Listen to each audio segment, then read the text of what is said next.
What's going on, everyone? So I started my clothing brand back in the end of 2021, right?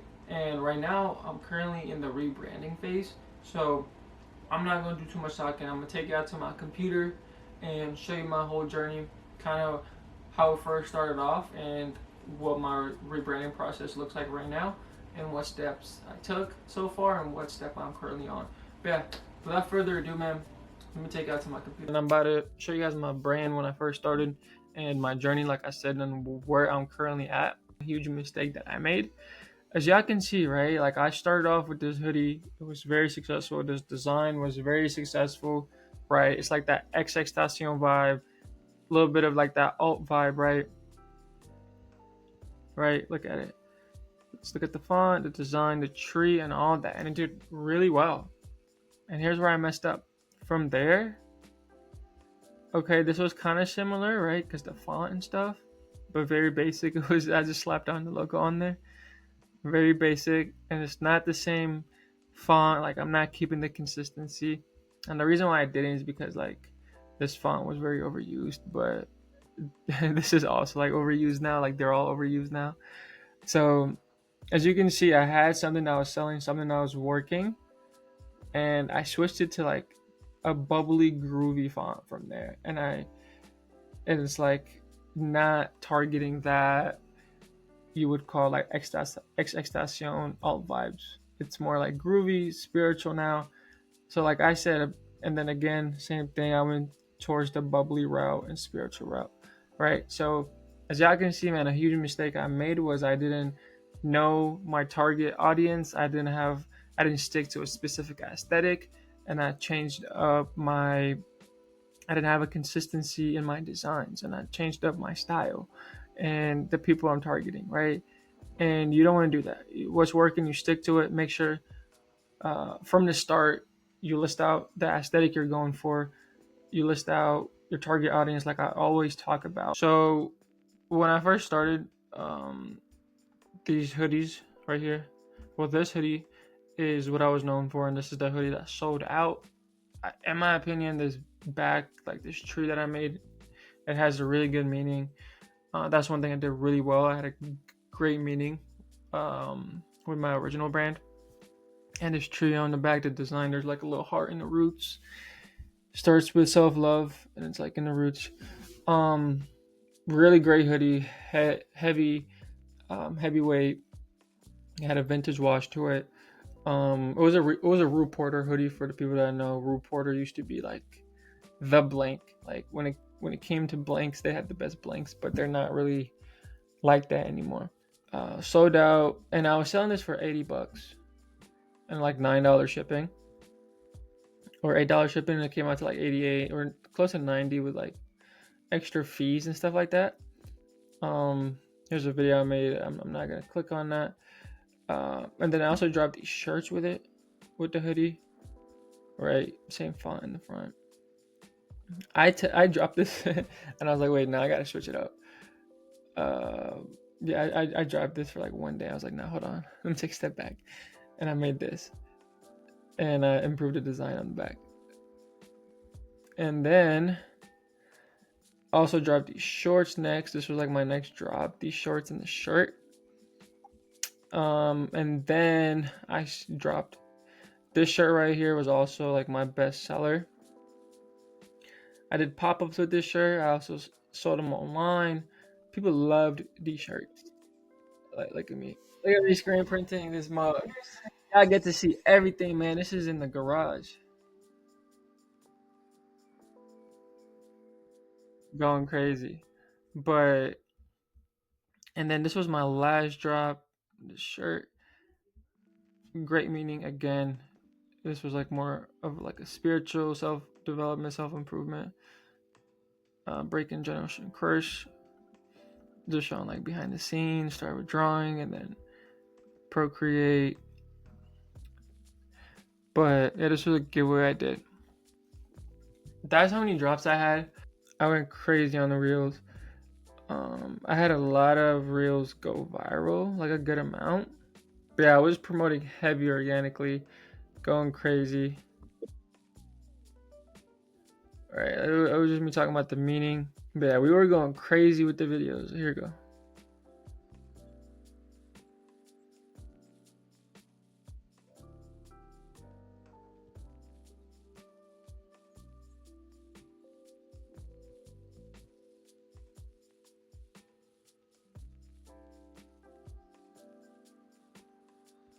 I was making the screens, putting the designs on the shirt, doing everything, bro. Like A through Z, one man team. I was doing everything. As you can see, I was going crazy with organic content. I had the website that I had, so let's go to it.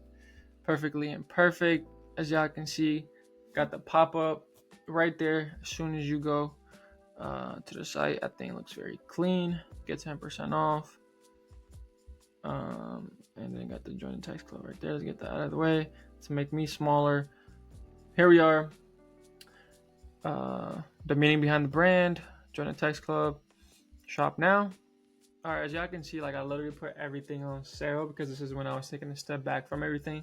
But very clean. Like as you scroll through it, it shows like on body, like very nice aesthetic photos. And then let me click on it. Got the sizing, color, description, size chart, right? Not bad for your fresh website. You know what I'm saying? Definitely not bad. They're all the same dimension. The photos, a lot of mistake beginners make is like their photos are different sizes and it doesn't look trustable. Your website gotta look legit, right? But for my first website, like honestly, this is not bad. The last post I actually made was on my story, and it was just me saying I'm taking a break. Appreciate the support. And this was literally the last day of December, right before New Year's. This was December. This was the last day of December 2022. Pretty much took like a whole year and a half off. And what I did, I took a step back, right, to learn a new skill and just build up more capital. So this time around, I can do it the right way, right, and not do everything myself, and invest in a mentor. So that's my advice. Advice number one is when starting off, right, on your own, you don't know what you're doing. YouTube videos are cool, but invest in a mentor to fast track your process, right, and make sure you're 100% doing everything the right way. Okay, you can definitely do it without a mentor, but it's going to take longer. You're going to make more mistakes. You're going to lose a lot of money and a lot of time, right? So 100% invest in a mentor to save you time and money and do everything the right way the first time, right? A lot of us think we could do it on our own, but your mentor has a mentor. Every successful person has a mentor. So invest into yourself. So what I did was what I've talked about in my last two videos. I got a bunch of inspo. So I went to Pinterest, right? So let me open up Pinterest. As y'all can see, I started making mood boards. Go on Pinterest, start making mood boards. So I'm rebranding right now, and this brand is more luxury. It's gonna be more expensive. So here's the vibe I'm going for, right? Like, right? That old money vibe, right? I'm going for that old money vibe. Got a bunch of photos for that. And then I put a mood board together for my 2024 winter collection drop, which is what I'm dropping in November. So I have inspo for the logo, for the leather jacket I'm dropping, the hoodie and the different washes, the color, more just like aesthetics, photos that I could use as inspo, like the colors I want, help with the logo, different washes on the hoodie, similar brands for inspo. ALD, Aim Leon Door, is like the brand, like number one brand that I have on my list for inspo. They're number one on the list. But yeah, look, leather jacket, a lot of inspo. So that's what I would recommend for you guys. Really, really, really get your target audience together, what they listen to, what they drive, where they live, the aesthetic you're going for. Make sure you have all that. And I didn't have that the first time around. Once I had the look I was going for, the collection that I want to drop, I started sketching, right? The name of the brand, playing around with different fonts. Here's like the leather jacket I was going for. These are just some simple sketches. Definitely had more sketches. And then I went into Procreate, started playing around on there, coming up with a logo that I'm going to be known for. And then I went and found a designer. once I started sketching everything, I went and got a designer, right? Once I started sketching, put it on Procreate, I went and found me a designer because now it's time to make it look clean and professional. So this logo right here is like, for example, like Gucci has the snake, right? Most brands have like their mascot or whatever you want to call it, their logo, and they have like a few different logos, right?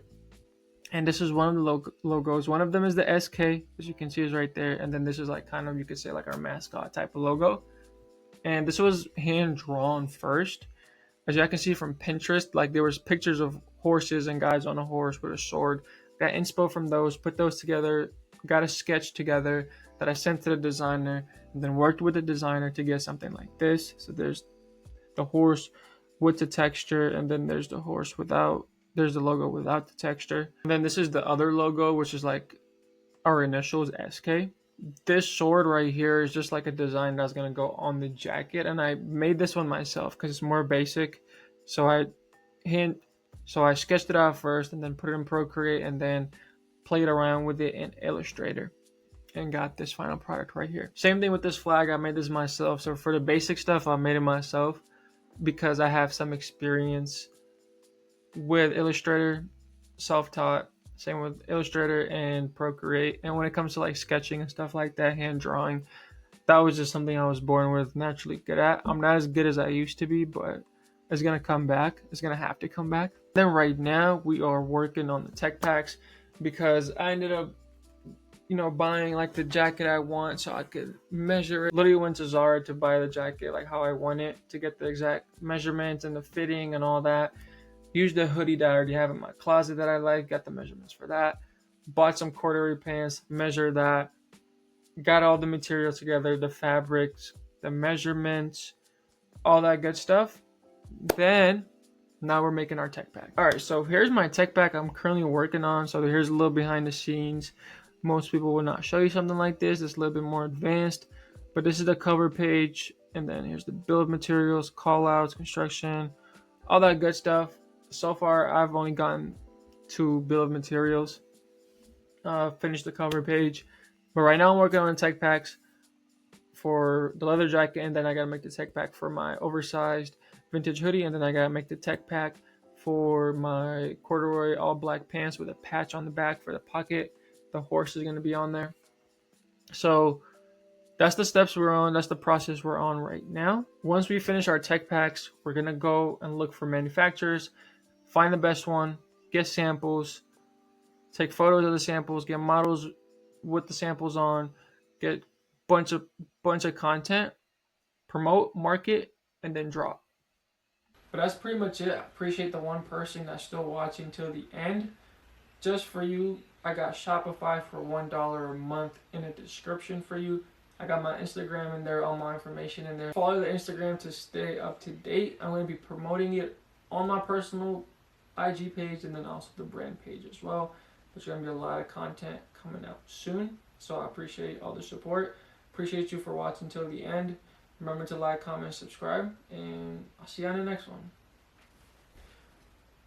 Comment what video you want to see next or what you need help with, and I'll make a video about it.